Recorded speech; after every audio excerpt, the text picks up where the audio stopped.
దేవుని బిడ్డలారా, మీ అందరికీ ప్రభువైన యేసుక్రీస్తు వారి పరిశుద్ధమైన నామంలో మీ అందరికీ శుభాలు వందనాలు తెలియజేస్తున్నాను. పలుమార్లు దేవుని వాక్యం ద్వారా మీ మధ్యకి రావడానికి దేవుడు నాకు ఇచ్చిన ఈ భాగ్యాన్ని బట్టి నేను ఎంతగానో ప్రభుని స్తుతిస్తున్నాను. ఆయనకి కృతజ్ఞతాస్తుతులు చెల్లిస్తూ ఉన్నాను. ఆయన మహాదయను బట్టి నేను 1997లో యేసుక్రీస్తుని నా స్వరక్షకుడిగా నేను అంగీకరించాను. ఆ తర్వాత కొంతకాలం ఒక సేవకుని దగ్గర ఒక 10 సంవత్సరాలు నేను పరిచర్యలో ఉండి యవన బిడ్డగా నేను వాక్యాన్ని నేర్చుకుంటూ ఉన్నాను. తర్వాత ఎన్నో విషయాలు దేవుని వాక్యంలో తెలుసుకోవాలని, ఎన్నో సిద్ధాంతాల పరంగా క్రైస్తత్వం మొక్కలైపోతూ ఉంటే వీటిలో సత్యం ఏదో తెలుసుకోవాలని నేను ఎంతో సమయాన్ని మరి దేవుని వాక్యం కోసం కేటాయించి ఇంచుమించు ఒక 15 సంవత్సరాలు ప్రభువు కృపను బట్టి దేవుని వాక్యంతో సమయం గడపడానికి దేవుడు నాకు కృప చూపించాడండి. ఆయన నాకు ఏదైతే నేర్పించాడో, ఏదైతే నా జీవితాన్ని బాగు చేసిందో ఆ మాటలు మీ కుటుంబాలను, మీ జీవితాలను కూడా కట్టగలవని ఎరిగిన వాడనై దేవుని ఆత్మ ప్రేరణతో ఈ మాటలు బోధించబడుతున్నాయి కనుక ప్రియులారా, ఈ మాటలను మీరు జాగ్రత్తగా వినాలని మీ అందరికీ మనవి చేస్తూ ఉన్నాను. సమయభావం బట్టి ఏదో కొన్ని విషయాలు ఒక 20 నిమిషాలలో చెప్తున్నాను, కానీ దేవుని వాక్యం నేర్చుకోవాలి అంటే చాలా లోతుగా మనం వెళ్ళాలి. చాలా లోతుగా వెళ్ళినప్పుడు మాత్రమే దేవుని ద్వారా మనం అనేక విషయాలు మనం తెలుసుకుంటాం. ప్రియులారా, ఈ వాక్యం అనేది నిజంగా చాలా ఉన్నతమైనది. ఒక మాటలో చెప్పాలంటే ఇది పరలోకపు మన్నా. దేవదూతల ఆహారము తిన్న ఇజ్రాయెల్ ప్రజలు ఎంత అదృష్టవంతులో నాకు తెలియదు, కానీ ఈ వాక్యం అనే మన్నాతో పోషించబడుతున్న వారు నిజంగా ధన్యులు. ప్రియమైన దేవుని బిడ్డలారా, కాబట్టి దేవుని వాక్యం వినటము అనేది చాలా గొప్ప తన్నిత. ఎన్న వాక్యాన్ని గ్రహించటము ఆలోచించి గ్రహించటము చాలా గొప్ప ధన్యత. ఆలోచించిన వాక్యాన్ని నమ్మిన వాక్యాన్ని ప్రకారం జీవించటం అనేది ఇది చాలా ఉన్నతమైన స్థితి. సాతానుడు తెలివిగా ఏం చేస్తాడంటే ముందు అసలు వాక్యమనే వినేడు. వాక్యం వినరు, కానీ దేవుని దగ్గర నుంచి ఏదో కావాలనుకుంటారు. అది సాధ్యం కాదు. అది ఎలా సాధ్యమవుతుందండి? ఒక వ్యక్తి చదువుకోకుండా డిగ్రీ ఎలా సంపాదించుకోగలుగుతాడు? ఒకవేళ మోసం చేసి సంపాదించుకుంటారేమో, కానీ ఒరిజినల్గా స్కూల్కి వెళ్లకుండా తనకి ఎలాగ సర్టిఫికెట్ వస్తుంది? అలాగే దేవుని వాక్యంలో నువ్వు సమయం గడపకుండా దేవుని దీవెనలు నువ్వు ఎలా పొందుకుంటావు? మొట్టమొదటి ఏంటంటే దేవుని వాక్యం వినాలి. దేవుని వాక్యంలో రాయబడి ఉంది, వినుట వలన విశ్వాసము కలుగును. వినుట వలన విశ్వాసం కలిగిద్ది. దేవుని వాక్యం విన్నప్పుడు నీ విశ్వాసం కలిగిద్ది. ఎప్పుడైతే నీకు దేవుని మీద విశ్వాసం కలిగిద్దో వాక్యం చెప్తుంది, నువ్వు నమ్మిన ఎడల దేవుని మహిమను చూస్తావు. దేవుని వాక్యం ద్వారా వచ్చే విశ్వాసమే నిజమైన విశ్వాసం. ప్రియమైన దేవుని బిడ్డలారా, ఆ విశ్వాసం లేకపోతే మనం దేవుని దగ్గర నుండి ఆ కార్యాలని మనం పొందుకోలేము. వినాలి, అందుకే దేవుని వాక్యం వినాలి. వినటమే కాకుండా ఎన్న వాక్యాన్ని ఏం చేయాలంటే గ్రహించాలి. ఇది ఒక చాలా పెద్ద మెట్టు. వాక్యాన్ని గ్రహించటం అనేది ఒక మాటలో చెప్పాలంటే అది ఒక వరం. వాక్యము గ్రహించకోకుండా ఆ వాక్యం మన జీవితంలో పనిచేయదు. అందుకే ప్రభు ఎప్పుడు చెప్తూ ఉంటాడు, నేను చెప్పుతున్న మాటలు చెవిగలవాడు వినుగాక అంటాడు. అంటే అందరూ వినరు. వాక్యము ఒక సేవకుడు చర్చిలో బోధిస్తూ ఉంటే 100 మంది ఆయన ముందు వింటే ఒక 10-5 మంది వాక్యం వింటారు. వాళ్ళందరూ వినటానికే వచ్చారు, కానీ వారి చెవులు దేవుని వాక్యం కొరకు తెరవబడవు. దేవుడు మనతో మాట్లాడాలంటే వినగలిగిన చెవి కావాలి. దానికోసం మనం ఖచ్చితంగా ప్రార్థన చేయాలి. దాని కొరకు మనం సిద్ధపడాలి. వినగలిగిన చెవి గురించి మీకు అర్థం అవటానికి ఒక చిన్న విషయం నేను చెప్తాను. పౌలు గారు తన మిషనరీ ప్రయాణంలో దేవుని వాక్యాన్ని బోధించడానికి ఒక ప్రాంతానికి వెళ్ళాడండి. అక్కడికి వెళ్ళి దేవుని వాక్యాన్ని బోధిస్తున్నప్పుడు చుట్టుపక్కల ఉన్న ప్రజలందరూ కూడా, ఎందుకంటే ఆ రోజుల్లో ఇలాంటి టెక్నాలజీ లేదు కనుక పౌలు గారు వాక్యాన్ని తీసుకొని ఆయన ముందుకు వెళ్ళాడు. అవి ఆ రోజుల్లో వారికి ఎవరికి యేసు ప్రభు తెలియదు. ఈరోజు నీకు నాకు తెలిసినంత కూడా పౌలు ముందున్న ప్రజలకు యేసు ప్రభు తెలియదు. ఎందుకంటే ఆయన చనిపోయి అప్పుడే 30 ఏళ్ళు ఎంత అవుతుంది యేసు ప్రభు మరణించి. పౌలు గారు ఆ వాక్యం తీసుకున్నాడు. యోధా ప్రాంతం విడిచిపెట్టి అన్యుల దగ్గరికి వచ్చేసాడు. దేవుడు చెప్పినట్లుగా సర్వ సృష్టికి మీరు సువార్తను ప్రకటించాలని చెప్పినట్లుగా ఆ వాక్యం తీసుకొని ఒక ఈదులోనికి వెళ్ళాడండి. వెళ్ళి దేవుని వాక్యాన్ని బోధిస్తూ, ఇదిగో యేసు ప్రభు సజీవుడైన దేవుడు, ఆయన రోమియోలు సిలువ వేశారు, ఆయన సమాధి చేయబడ్డాడు, 3వ దినాన తిరిగి లేపబడ్డాడు, ఆయన దేవుని కుమారుడు, ఆయన మేము మీకు ప్రకటిస్తున్నామని సువార్త బోధిస్తున్నప్పుడు వాళ్ళందరూ ఏదో ఆయన నోటి నుంచి వస్తున్న శబ్దం వింటున్నారు, కానీ అక్కడ ఒక దూరంలో ఒక స్త్రీ కూర్చొని ఉందండి. ఆమె పేరు లూదియా. చాలా దూరమున కూర్చొని ఉంది. ఆమె ఊదా రంగు పొడి అమ్ముకుంటుందంట. ఏదో చిన్న వ్యాపారం చేసుకుంటూ ఆ ఊదారంగ పొడి అంటుకుంటుంది. కానీ అక్కడ బైబిల్లో రాయబడిన మాట ఏంటంటే, ప్రియులారా, ఆ స్త్రీ పౌలు చెబుతున్న మాటల యందు లక్ష్యం ఉంచిందంట. దేవుని నామానికి మహిమ కలుగును గాక. హల్లెలూయా. వినగలిగిన చెవి ఏంటంటే ఆడ పెట్టేసుకొని వాక్యం వస్తూ ఉంటే మన పనులు మనం చేసుకుంటే అది వినగలిగిన చెవి కాదు. పాస్టర్ గారు వాక్యం చెబుతూ ఉంటే ఏదో ఆలాపంలో ఏవో విషయాలు మాట్లాడుకుంటూ నేను విన్నానంటే అది వినగలిగిన చెవి కాదు. వినగలిగిన చెవి బైబిల్ ప్రకారం ఏంటంటే ఆ చెప్పబడుతున్న మాటల మీద మన చెవి పెట్టాలి. అంటే మన దృష్టి నిలపాలి, దాని మీద లక్ష్యం ఉంచిందంట. బైబిల్ ఆ మాట రాయబడింది. పౌలు చెబుతున్న మాటల యందు ఆ స్త్రీ లూదియా లక్ష్యం ఉంచింది. బైబిల్లో రాయబడింది, దేవుడు ఆమె హృదయాన్ని తెరిచాడంట. దేవుని నామానికి మహిమ కలుగును కాక. హల్లెలూయా.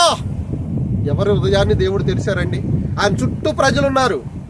ఆయన చుట్టూ ఉన్న ప్రజలు ఆయన మాట వింటున్నారు, కానీ ఎవరు హృదయం తెరవబడలేదు. ఎందుకు ఆ స్త్రీ హృదయం తెరవబడింది? వీళ్ళందరూ వాక్యం వింటలేదా? వింటున్నారు. ఎలా వింటున్నారంటే వారికి నచ్చినట్టు వింటున్నారే, కానీ దేవుడు చెప్పినట్టు వింటలేదు. అర్థమవుతుందా? మనకు నచ్చినట్టు వాక్యం వింటం వేరు, దేవుడు చెప్పినట్టు వాక్యం వింటం వేరు. దేవుడు చెప్పినట్టు వాక్యం విన్నవాడు ధన్యుడు. దేవుడు చెప్పినట్టు వాక్యము చదివినవాడు ధన్యుడు. దేవుడు చెప్పినట్టు వాక్యాన్ని గ్రహించిన వాడు మరీ ధన్యుడు. దేవుని నామానికి మహిమ కలుగును గాక. ఆ స్త్రీ ఎప్పుడైతే తన హృదయం తెరవబడిందో ఆ యోధా రంగు పొడిని అక్కడ పెట్టేసిందండి. పౌలు దగ్గరికి వచ్చి ఆమె చెప్పిన మాట ఏంటో తెలుసా? నువ్వు చెప్పిన మాటలు యందు నేను లక్ష్యం ఉంచినప్పుడు దేవుడు నా హృదయాన్ని తెరిచాడు. నేను దైవభక్తి కలిగిన దాన్ని మీరు ఎంచితే నా ఇంటికి రండి అయ్యా, నా ఇంటికి రండి అని చెప్పినప్పుడు పౌలు గారిని తనతో ఉన్నవారిని తన ఇంటికి తీసుకుని వెళ్ళి ఇంటి వారందరినీ పరిచయం చేసింది. బైబిల్లో రాయబడిన మాట ఏంటంటే ఆ ఇంటి వారందరూ కూడా రక్షణ పొందారంటండి. ఆ ఇంటి వారందరూ కూడా రక్షణ పొందారు. మరి మన ఇళ్ళ పరిస్థితి ఏంటి? ఇంట్లో ఒకరు మారితే 10 ఏళ్ళ దాకా మరొకరు మారరు. మనం భక్తి మనకే, ఇతరులను ప్రభావితం చేయదు. కారణం ఏంటంటే వినగలిగిన చెవి మనకు లేదు కాబట్టి. ఆ స్త్రీ అంది తనకి ఏమీ తెలియదు, బైబిల్ బ్యాక్గ్రౌండ్ లేదు, అసలు ఆమె దగ్గర బైబిల్ కూడా లేదు, ఎప్పుడు యేసు ప్రభు గురించి వినలేదు. కానీ ఆమెకి ఏ బాధ ఉందో నాకు తెలియదు, ఏ కష్టం ఉందో నాకు తెలియదు, ఏ ఇబ్బంది ఉందో తెలియదు, కానీ ఒక పక్క పని చేసుకుంటూ కూడా ఆయన చెబుతున్న మాటల మీద లక్ష్యం ఉంచిందంట. ప్రియమైన దేవుని బిడ్డలారా, నేను ఎప్పుడు అనుకుంటాను, చర్చిలో ఉన్నవారు దేవుని మాటలు వినరు, కానీ బయట ఇళ్ళ దగ్గర ఉన్న వాళ్ళు చక్కగా దేవుని మాటలు వింటూ ఉంటారు. అటని నేను చర్చిలకి వెళ్ళొద్దని చెప్పట్లేదు, తప్పుగా అర్థం చేసుకోబాకండి. ఖచ్చితంగా చర్చిస్కి వెళ్ళాల్సిందే. కాకపోతే వినగలిగిన చెవితో మీరు వెళ్ళండి. నేను బైబిల్ గ్రంథం చదువుతున్నప్పుడు ఇర్మియా గ్రంథంలో ఇర్మియాతో దేవుడు మాట్లాడుతూ ఒక మాట అంటాడండి. ఆ మాట నాకు చాలా వేదన కలిగించింది ఎప్పుడు చదివినా. ఏమంటాడంటే, తండ్రి అయిన దేవుడు మాట్లాడుతూ, ఇర్మియా, ఇందురని నేను ఎవరితో మాట్లాడాలి? వినటానికి వారి మనసు సిద్ధంగా లేదు. నేను రెడీగా ఉన్నాను, నేను వారితో మాట్లాడాలని, వారి జీవితాలు బాగు చేయాలి అని, నా హృదయంలో ఉన్న వాక్యాన్ని వారితో పంచుకోవాలని, వారికి నిత్య జీవాన్ని ఇవ్వాలని, పరలోకానికి చేర్చాలని, పాపం మీద వారికి విజయం ఇవ్వాలని నేను సిద్ధంగా ఉన్నాను. కానీ వినటానికి మాత్రము వారి మనసులు సిద్ధంగా లేవు గనక వారు నా మాట వినలేకపోతున్నారు. ఇది చాలా బాధాకరమైన పరిస్థితి. ప్రియమైన దేవుని బిడ్డలారా, ఇజ్రాయెల్ ప్రజలు ఎందుకు తప్పిపోయారో తెలుసా? ఎందుకు దేవునికి దుఃఖాన్ని కలిగించారో తెలుసా? ఎందుకు శత్రువుల చేతిలో వారు ఓడిపోయారో తెలుసా? వారికి వినగలిగిన చెవి లేదు. మెదిలాడితే చెప్పుకుంటారు, అబ్రహాం పిల్లలము, మేము ఆశీర్వదించబడిన సంతానము, సర్వశక్తిమంతుడైన దేవుడు మాకు తండ్రి. నిజమే. సర్వశక్తుడైన తండ్రి మాటను వినకపోతే దానివల్ల ఉపయోగం ఏంటి? ఇర్మియా ఉదయమే బయలుదేరేవాడంట. వెళ్ళి, అయ్యా దేవుడు ఇలా చెప్తున్నాడు, దేవుని మాటను వినకపోతే మీకు సమస్యలు రాబోతున్నాయి, మీకు కష్టాలు రాబోతున్నాయి, శత్రువు రాబోతున్నాడు, మీ పిల్లలు మరణిస్తారు, దేవుని మాట వినండి, దేవునికి లోబడండి, మీ పాప జీవితాన్ని విడిచిపెట్టండి, దేవునితో సమాధాన పడండి అని సేవకుడు బోధిస్తూ ఉంటే, వీడికి పని పాట లేదురా, పని చేసుకొని సావచ్చు కదా, కాళ్ళు చేతులు బాగానే ఉన్నాయి కదా. లోకం అనుకుంటుంది సేవకులంటే బిచ్చగాళ్ళని. సేవకులంటే బిచ్చగాళ్ళు కాదండి, ఇతరులని బతికించేవారు. దేవుని స్తోత్రం, హల్లెలూయా. వారు ఇతరులని బతికించేవాడు. కానీ లోకానికి ఆ విషయం తెలియదు కదా. ఇర్మియా చెబుతున్నప్పుడు దేవుని బిడ్డలే తప్పుగా అర్థం చేసుకున్నప్పుడు లోకం తప్పుగా అర్థం చేసుకోవడంలో పొరపాటు లేదు. ప్రియమైన దేవుని బిడ్డలారా, వాళ్ళు అన్నారు ఇర్మియాతో, మేము నీ మాట వినము, మేము నీ మాట వినాల్సిన అవసరం మాకు లేదు, దేవుడు మమ్మల్ని కాపాడుతాడు. దేవుడే పంపించాడు తన సేవకుడు అపాయం రాబోతుందని. వినగలిగిన చెవి లేనప్పుడు నీ జీవితంలో దేవుని కార్యాన్ని చూడలేవు. ప్రియమైన దేవుని బిడ్డలారా, అందుకే అందుకే లూదియా ఆయన చెప్పిన మాటల మీద అంటే ఏం పెట్టిందంట? లక్ష్యం ఉంచింది. దేవుడు నీ హృదయాన్ని తెరవాలి అంటే దేవుని మాటల గురించి ఆలోచించండి.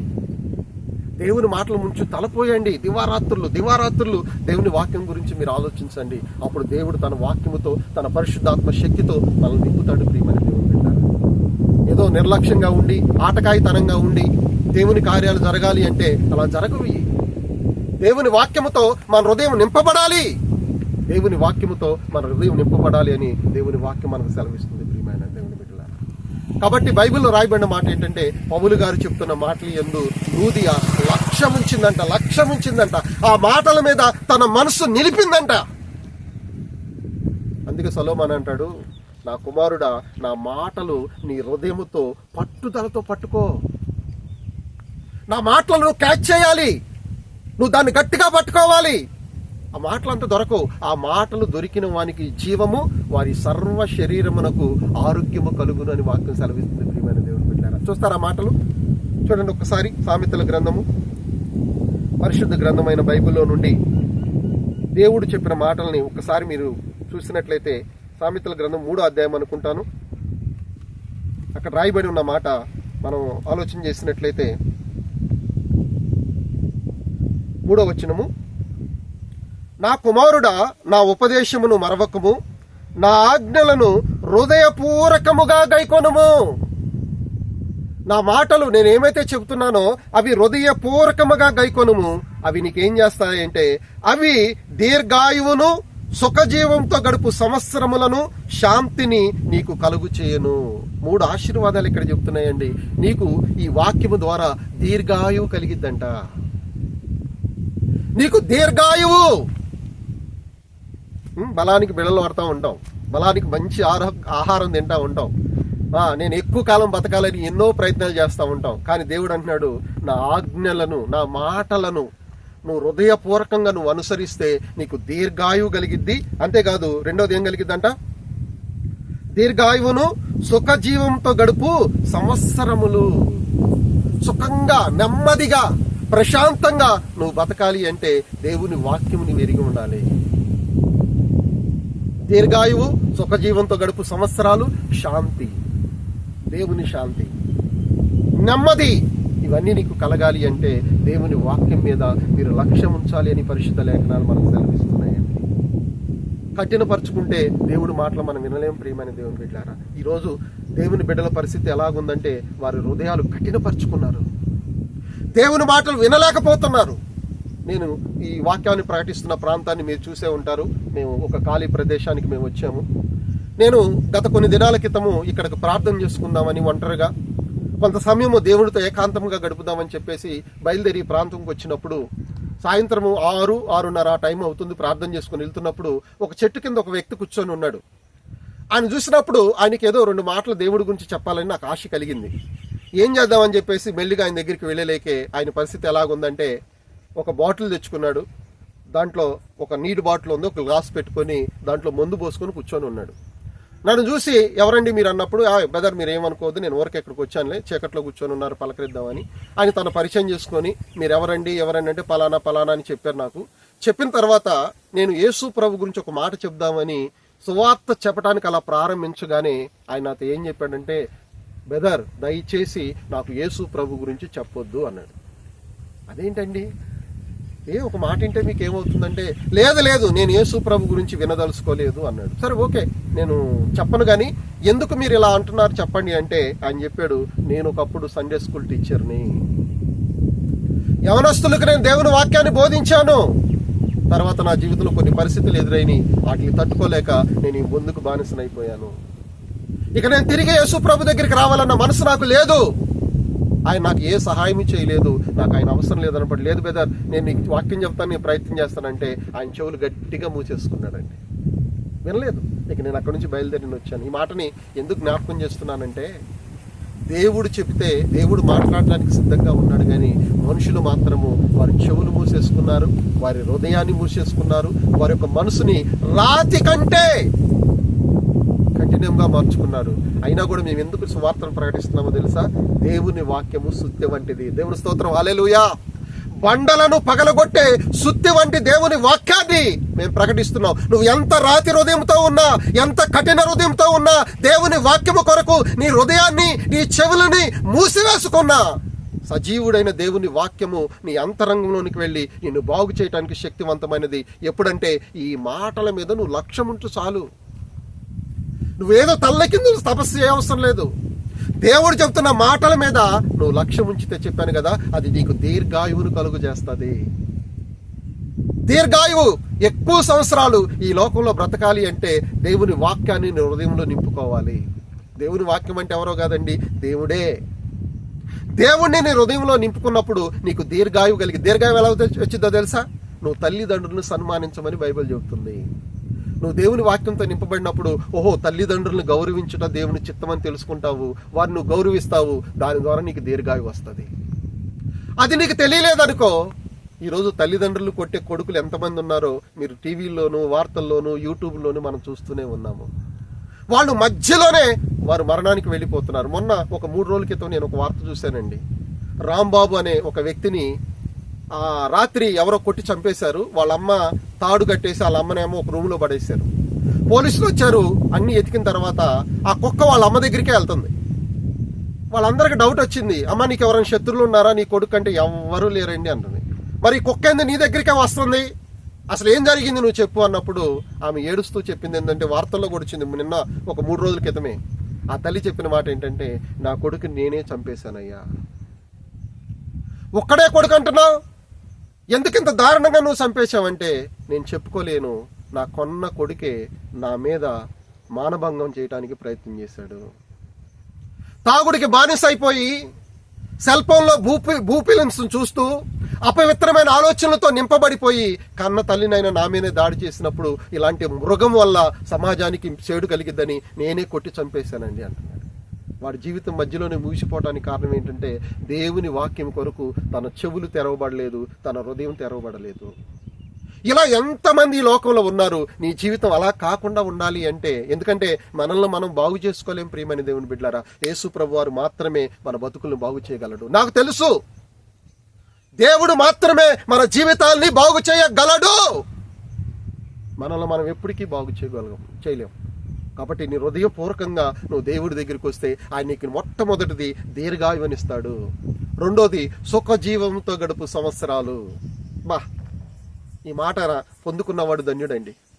దేవుడు అన్నాడు, నీకు సుఖజీవంతో గడుపు సంవత్సరాలు కావాలా, నాతో నీ హృదయాన్ని నింపుకో. సుఖజీవం, ఎక్కడికి వెళ్ళినా కూడా హాయిగా సుఖంగా బతికే జీవితాన్ని దేవుడు మనకిస్తాడండి. యాకోబు మరణించింది ఆదికాండంలో మీరు చూడండి.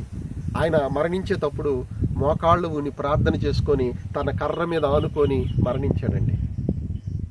ఎంత మంచి మరణం ప్రియమైన దేవుని బిడ్డలారా. అతడు జీవించినప్పుడు కూడా చక్కగా దేవుడు అంటాడు, నేను యాకోబు దేవుణ్ణి అని చెప్పుకోవడానికి దేవుడు సిగ్గుపడలేదు. నీకు దీర్ఘాయువు కావాలా, నీకు సుఖజీవంతో గడుపు సంవత్సరాలు కావాలా, మూడోది శాంతి. ఈ రోజుల్లో డబ్బులు ఉన్నాయి, ఇంటి నిండా బంగారం ఉంది, కానీ జీవితంలో నెమ్మది లేదు, శాంతి లేదు. ఈ 3 నీకు కావాలంటే ఈ 3 ఎక్కడ లోకంలో లేదు ప్రియులారా. నీ డబ్బు నీకు దీర్ఘాయువునివ్వదు, నీ ధనము నీకు సుఖజీవంతో గడుపు సంవత్సరాలు నీకు ఇవ్వవు, ప్రశాంతత నెమ్మది ఈ లోకంలో ఎవ్వరు కూడా ఇవ్వలేరు. యేసు ప్రభు అన్నాడు, నా శాంతినే నేను మీకు అనుగ్రహిస్తున్నాను, ఇది లోకం ఇచ్చేది కాదు, నా శాంతి. కాబట్టి ఇలాంటి గొప్ప కృప దేవుడు నీకు ఇవ్వాలని ఆశపడుతున్నాడు. కాబట్టి వాక్యం ఉంటున్న ప్రియమైన దేవుని బిడ్డలారా, ఇవన్నీ పొందుకోవడానికి మొదటి మెట్టు ఏంటో తెలుసా, మొదటి ఆలోచన ఏంటో తెలుసా, దేవుని వాక్యానికి నీ మనసు పెట్టాలి. ఏదో అలా పెట్టి అలా వింటాం, ఏదో ఇలా పెట్టి ఇలా వింటాం, ఏదో చర్చికి వెళ్ళి ఏదో ఆలోచించుకోవటం, పాస్టర్ గారు వాక్యం చెప్తున్నప్పుడు సెల్ ఫోన్ చూసుకోవటము, ఇలాంటి వారితో దేవుడు మాట్లాడలేడండి. నెమ్మదిగా నీ మనసు దేవుని మీద ఆనుకున్నప్పుడు మెల్లని దేవుని స్వరం నీ హృదయంలోనికి వెళ్ళింది. అప్పుడు నిజమైన దేవుని వాక్యం ఏంటో నువ్వు గ్రహించగలుగుతావు. కాబట్టి మొదటి మెట్టు, లూదియా తన మనసంతటితో దేవుని వాక్యం మీద లక్ష్యం ఉంచింది. దేవుడు ఆమె హృదయాన్ని తెరిచాడు. హృదయం తెరవటం అంటే వాక్యాన్ని గ్రహించటం. ఎందుకు నువ్వు వాక్యాన్ని గ్రహించలేకపోతున్నావు అంటే నీ హృదయం ముయ్యబడింది. ప్రార్థన చేయి, ప్రభువా నాకు వినగలిగిన చెవిని దయచేయి, గ్రహించగలిగే హృదయాన్ని దయచేయి, లోబడే మనసు నాకు దయచేయి. కాబట్టి వాక్యం వినటం ఒక ఎత్తు, విన్న వాక్యాన్ని గ్రహించటం ఒక ఎత్తు, గ్రహించిన వాక్యాన్ని నమ్మటం ఒక ఎత్తు, నమ్మిన వాక్య ప్రకారం జీవించటం ఒక ఎత్తు. చాలా స్టెప్పులు ఉన్నాయి ప్రియమైన దేవుని బిడ్డారా. ఇవన్నీ కూడా దేవుని వాక్యంలో ఉంటాయి. ఇవన్నీ తెలియకుండా జీవితంలో మనం వర్ధిల్లలేము.